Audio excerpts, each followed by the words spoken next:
So today we are going to talk about pure components in React.js. In the last video, we talked about the life cycle of a component and we came across the shouldComponentUpdate method in the life cycle. So today we are going to talk a little about that and about pure components. Generally, in React, we use shouldComponentUpdate lifecycle method to customize the default behavior and implement it when the React component should re-render or update itself. So React provides us with pure components. So if we extend the class using pure components, there is no need for the shouldComponentUpdate method. Pure component class compares current state and props with the new props and states and decides whether the component should re-render itself or not. If the previous and current values are same for the props or state, the component doesn't re-render itself. A new file, call it regular comp, that is our regular component, and then we are going to create a class component here. Write an h1 statement saying this is a regular component. Now we are going to create another file named purecomponents.js, and here we are going to extend the pure component class. So here we are going to use RPCE to extend our pure component. As you can see, instead of component, we are importing the pure components here. Let us pass our h1 here saying this is the pure component.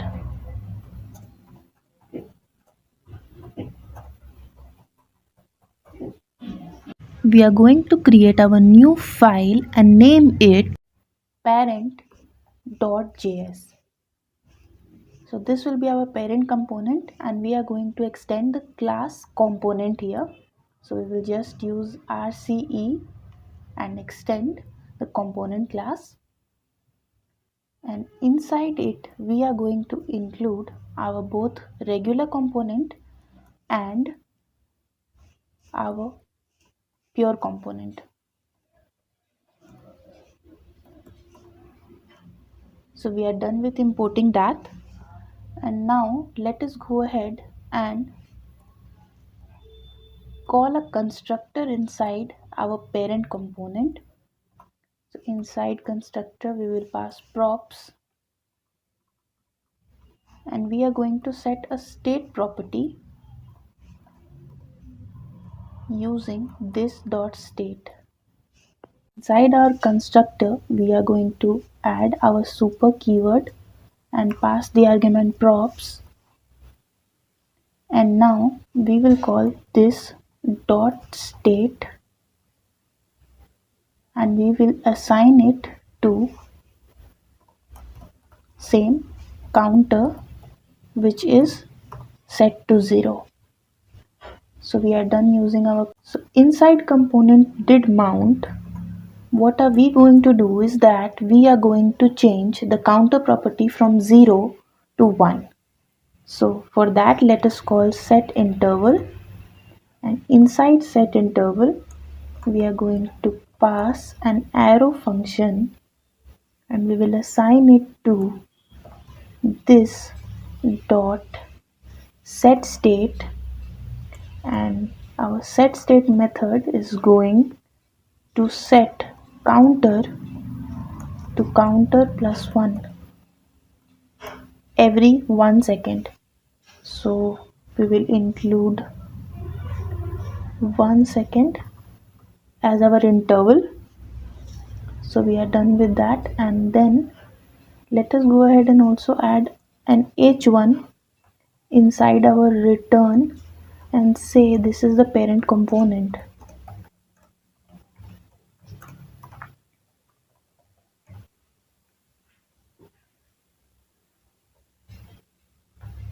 Now inside our app.js we are going to just pass the parent component.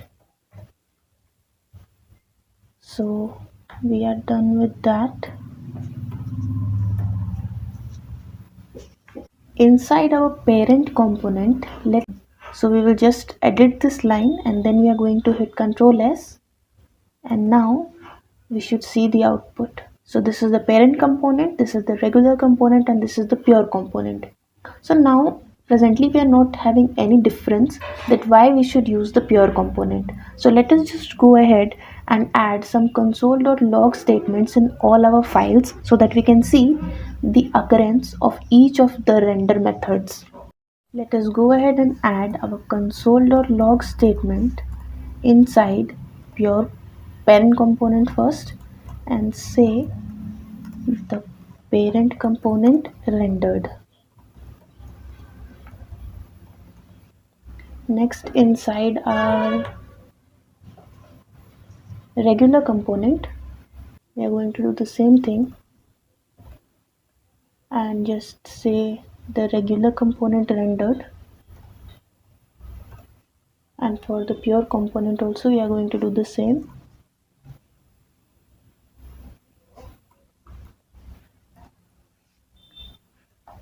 Another thing which we are going to do is that we are going to pass the counter in both our child components, that is regular component and pure component. Now we are going to include both the components passing in counter as a prop. So in this statement we are just going to make some changes and say counter is assigned to the JS expression this dot state dot counter, and here I will just insert the equal to, and we will close this tag, and now we will write the same thing inside our pure component also. So let us go ahead and make that change, and then we will close this tag. Now going ahead into regular component and pure component, we will include the counter in both these components as props.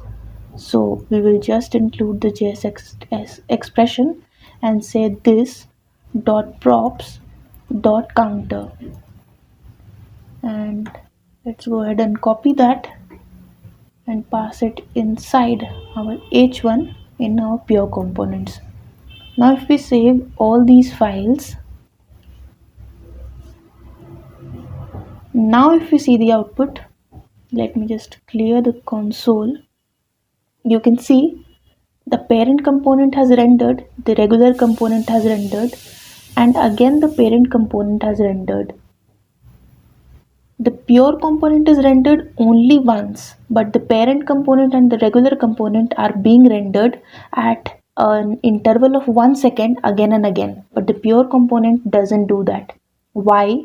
Because you can see that in our parent component we are changing the state of counter from 0 to 1. So the pure component compares the state value from the previous state, that is 1. As you can see in the output we have got 1. So after 1 it does not change, it remains the same. So the pure component doesn't re-render itself, but the regular component and the parent component both extend the component class, so they are going to be re-rendered each time in the interval 1 second. Extending React class component with pure component ensures higher performance of the component and makes our application faster.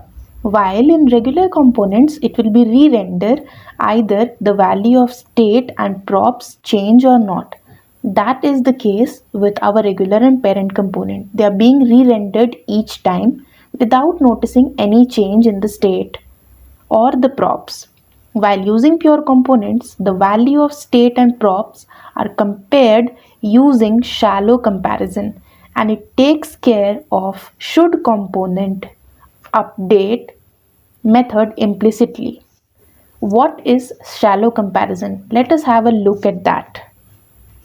Let us discuss shallow comparison.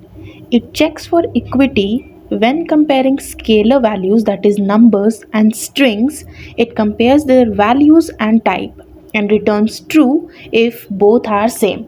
For example, a string ABC when compared to ABC returns true. Similarly, in our case, we are comparing the counter value of 0 and 1, and when we change it to 1, so 1 is being compared to 1 and hence it returns true. When comparing objects, it does not compare attributes, it only compares the references which they are being assigned to.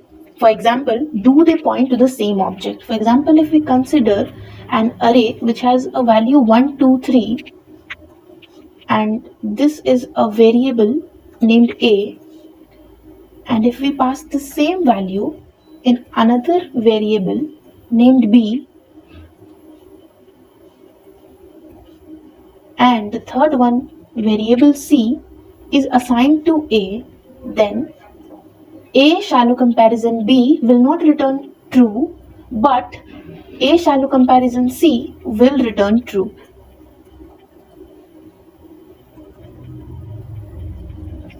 So, pure components shallow compare the previous props to the current props and the previous state to the current state.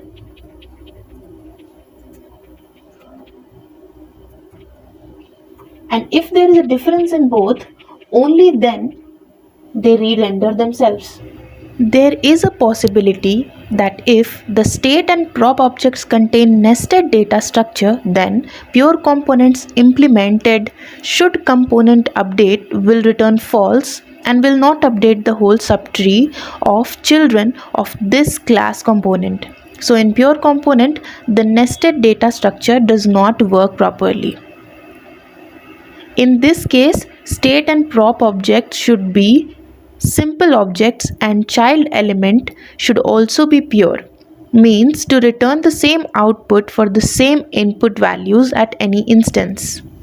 So that's it for today's video. I hope you are now clear with pure components.